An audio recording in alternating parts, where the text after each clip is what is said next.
Very good, very nice. Bon voyage. Goodbye. Enchanté. Au revoir. Au revoir. On this.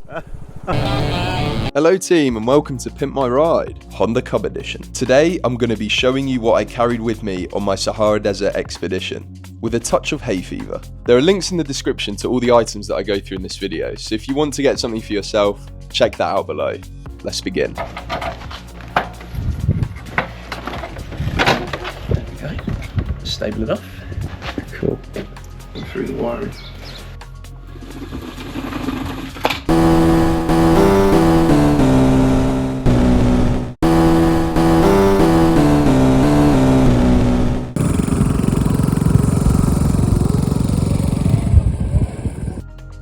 Back from the Sahara Desert on this 1990 Honda C90, working perfectly until we got into Portsmouth and it decides to go kaput. I'm going to go through a walkthrough of the bike, how it got me there with these awesome facilities. So we'll start at the front and then walk to the back. This, if you couldn't already guess, is a delightful Tesco basket that I've morphed and bent into shape at the rear here, and this carries all the necessities and essentials for the trip, including the most important do not drink bottle here, which is Spanish horchata. If you didn't know, that's tiger nut milk, which is a beautiful boost of electrolytes and mainly sugar, which was consumed all at once. And here, second importantly, is the Moroccan tea. I haven't opened that yet, looking to work our way into that, but the tea in Morocco is also sugary, so there's 2 sugary drinks here, but I wouldn't drink that again after I've used it. Jerry can for extra fuel for the journey, the cover which I put on every night, and underneath this is a wooden plank, and that is what goes underneath these 2 center stand legs to help prop the bike up so that I can raise a wheel off the ground, because at the moment the center stand is pretty monkey metal.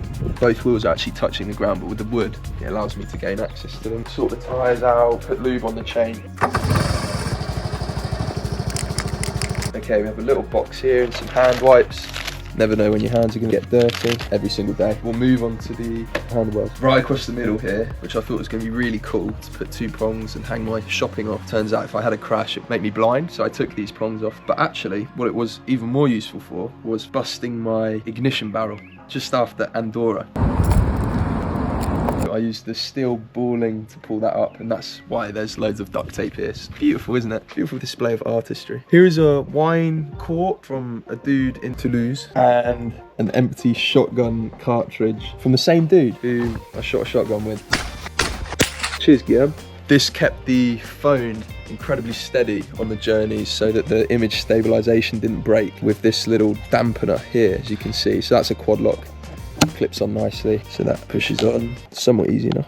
Twists on like that, and then you just flick the blue back and it slides off. Insta360 mount, Insta360, 2 wing mirrors that I pimped out with some duct tape, and that's the handlebars. A big gust of wind made me lose some audio here, so essentially what I'm trying to say is I moved the tank bag to gain access to the tank. Because the Honda Cub has a range with the original tank of about 80 miles, and I'm riding 4,000, I thought it'd be appropriate to augment that distance somehow. So we fitted an old Honda lawnmower tank. Down here, the petcock valve, there's two fuel lines now going to the petcock valves instead of the one from the original tank, so I can decide whether to put it on this tank up here or this tank here. With the original tank, the auxiliary tank, and the surplus up here, we get about 350 kilometers, so maybe 250 miles thereabouts, which is brilliant. Just a quick interruption. I want to say a huge thank you to everyone who helped make this journey possible. And for those of you that enjoy these videos, drop a like, hit subscribe, and let me know your thoughts, ideas, or even your own experiences in the comments below. Also, if you know someone who would enjoy this, share it with them. Alright, back to the video. In case there are any accidents on the way to and from Morocco in the desert, we've got the medical bag here from Mir. This is great. We didn't have to use it, luckily, but the stuff inside is phenomenal. Covers all grounds of injury occurring. This is the tank bag. I'll move forward. This is magnetic as well.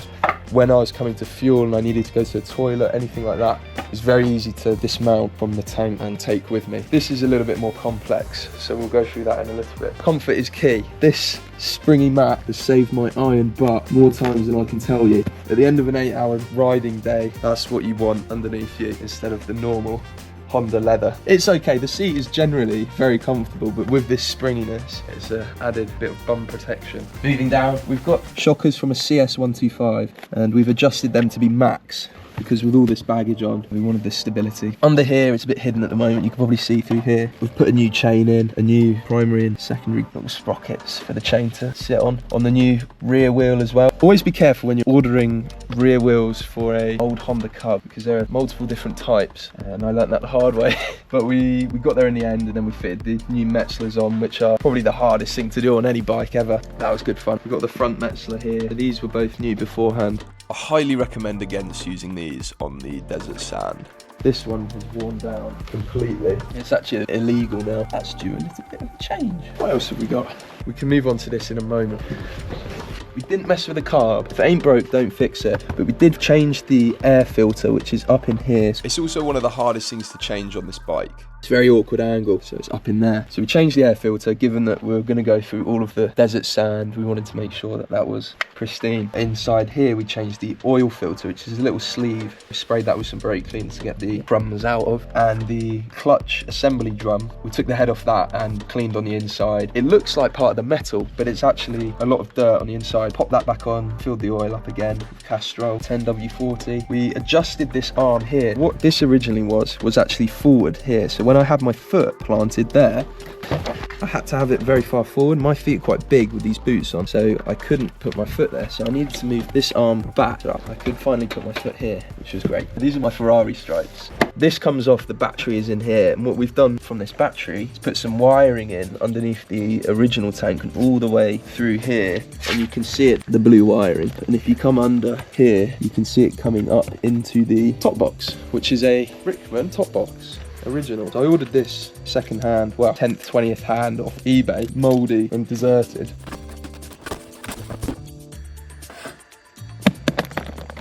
Remove the trousers, and what we have here is the wiring. We've got the ground lead and the live lead going to this car socket, which allows this Anchor USB charger to lock into, like so. And that lead comes out here, which plugs into my huge portable charger, which allows me to charge my laptop, my mini portable chargers, which are also Anchor, and my iPhone, all at night time, and my satellite device, which helps me stay on the go when I can't access any charging systems, like a McDonald's or a hotel or anywhere to stay, so I can permanently stay on the road without having to go to a hotel or rely on anyone else's technology. So if I was stuck in the desert, I could have some power and survive.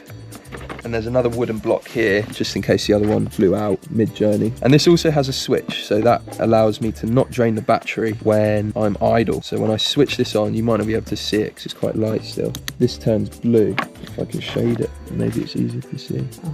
Just slightly. And when I switch that off, it means that the battery doesn't drain when nothing's on charge and when it's not moving. So the alternator powers all of this, and I'm using fuel to charge this battery. A mobile source of electricity, which is ideal. How this Honda holds all of this gear still is one a miracle and baffles me to this day. With me on top as well after a big old egg and steak dinner. This was a gift from a Moroccan man in Casablanca, which I'm thankful he gave, because I ended up buying tons of Mercadona snacks, which I piled up here and that it held in Spain. A beautiful addition to the journey. We'll take this off. Now we're on to the spare tyre, which thankfully we didn't need to use. Although now, thinking about it, this could go on the back. Just for safety, I always put my glasses on for this process because, what do you call these things? Bungees. Bungees. Because the bungees sometimes have a tendency to do their own thing when I let go of them. But luckily today we're fine. This hooks off like such. This is the pack safe mesh, and what this does is stops anyone slashing the bags and ripping them off. We've got that covering everything. This just deterred anyone from trying to steal anything if I needed to go to the toilet at a service station. This comes off, sometimes catches on things, but it's a brilliant addition. Just a visual deterrent, because you can unplug this and slide it out and then take it off manually without having to undo the lock. It's hassle. By that time I've probably finished in the toilet. I can get out and let them smell the after effects, put them off, steal anything, or just empty my do not drink bottle in. Keep that together there. this is where the fun starts. We've got the laptop bag. This is a Pelican case with my laptop, my SSD cards, a spare camera, my journal, everything majorly important that I want to document the trip with stays in here. And that is my main backrest, which had the tyre on as a headrest, which turned out to be incredibly comfortable on those long Moroccan journeys. This has 2 straps from the main Lomo bag, which I can unplug here and simply slide out like that. There you go. Let's talk more action. These 2 bags are phenomenal. So this can actually clip into the top there if necessary. And these 2 modularly select themselves together as such. The other strap here, obviously with the Pelican case, that's not something that I needed to do during the trip. But if it was only these 2 bags that I was taking out, that would be the only thing necessary to do. And these 2 stay secured together. So I'm gonna undo those 2. Flip that back so I can access these, undo these, and they come apart like so. So this contains my tent.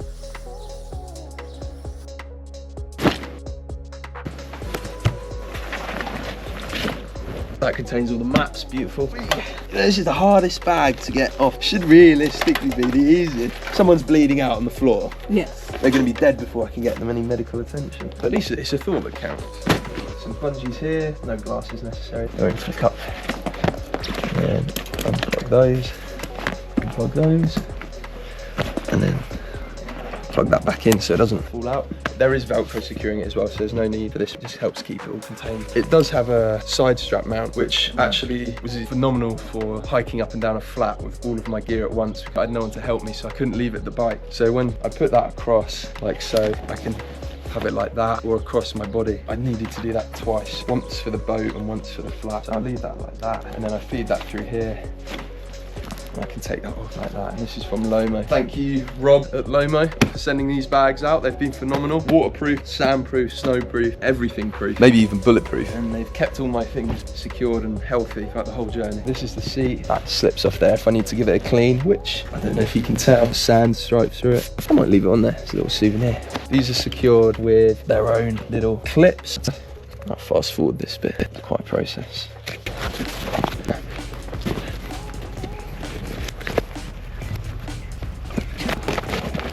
Such. This bag is also Lomo, so waterproof. It has a rollable top as well, so the water won't access. And this bag is Grandscape Moto Fizz Super Touring Equipment, produced by Tanax. This was a gift from my neighbour for the tour. And the special thing about this bag, and why I don't have both of the Lomo bags each side, is I only got the 2 big Lomo bags, and the big Lomo bags are perfect, just not over the exhaust. So this smaller bag sits well and doesn't burn on the exhaust. That's why we have the smaller one this side and the bigger one the other side. Front as well. We had all of this off to change the headstock bearings.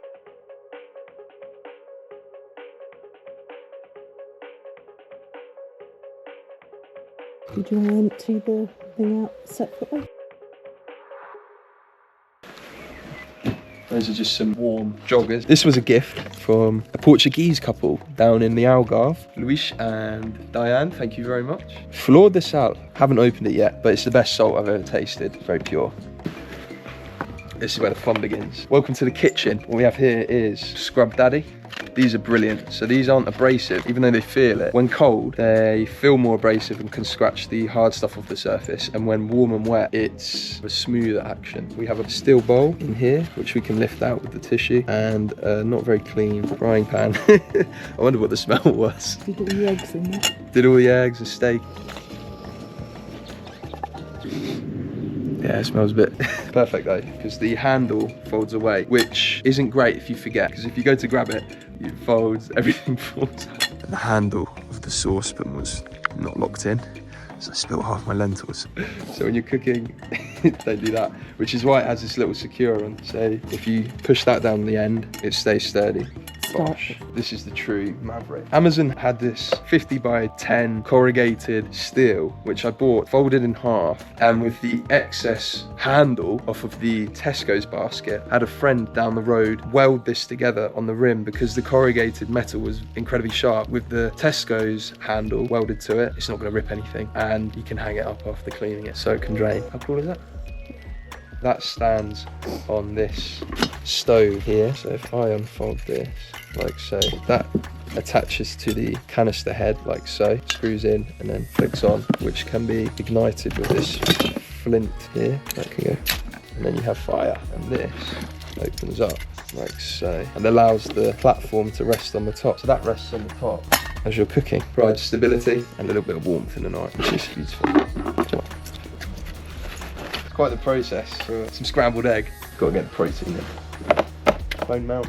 This is the prize, the Anker 521 portable charger. This is what charged on the journeys with the wiring held in this cardboard box. This is the Anker's charger, which I could plug into the mains if I needed to with an adapter. This is a glasses case which holds my Insta360 camera, which I didn't have to use because I was always putting it in my pocket instead. These are some spare scrub daddies, a toothbrush to use on the chain, didn't need to use that. Marmite, always get your electrolytes and B vitamins in. Love it or hate it, I absolutely hate it, but with some Manuka honey, it's the bee's knees. Baking soda, great for cleaning fruit, all the pesticides run straight off. I'll explain that in a later video, so we've got those two there. The Manuka honey we gifted to a guy in Agudal in Morocco in the High Atlas. Shout out to Fad. Pink Himalayan rock salt. This can be added to the eggs for an electrolyte boost, or in the water in the morning to keep you hydrated. Essential. Little trouble. I'll bring this hitchhiking with me in Istanbul actually. I was quite aggressive with it and inevitably bent the thing. I've had to rebend it back so it slots in. It looks okay. Good enough, just don't smell too much. Dr. Bronner's All-One Magic Soap. This is great for washing clothes, washing the dishes, cleaning your body. Excellent all-purpose soap. Microfiber cloth. Never know when you might need a microfiber cloth. This one's a little bit dirty. I wouldn't use it on my visor, although my visor is exceptionally scratched now. Another waterproof travel buddy sack, waterproof bag that actually has soap in it. And this is all dried and crusty. I haven't used it in a couple of days. There's a Dr. Bronner's bar in here. So this is essentially the same as this, but crystallized into a bar of soap, which you can use on your body, which I did. Ketoconazole shampoo for those 5-alpha reductase inhibitors to prevent hair loss, and jojoba, which I will use now. Closest thing to your natural skin sebum oil. It's very good for your face and your body and hair, but not so much. Makes it look a bit greasy and wild. You might be wondering, why isn't it white inside? Why has it got all this black felt? And that is to dampen any blows. So this hitting the plastic is a lot noisier than it hitting the felt. Done.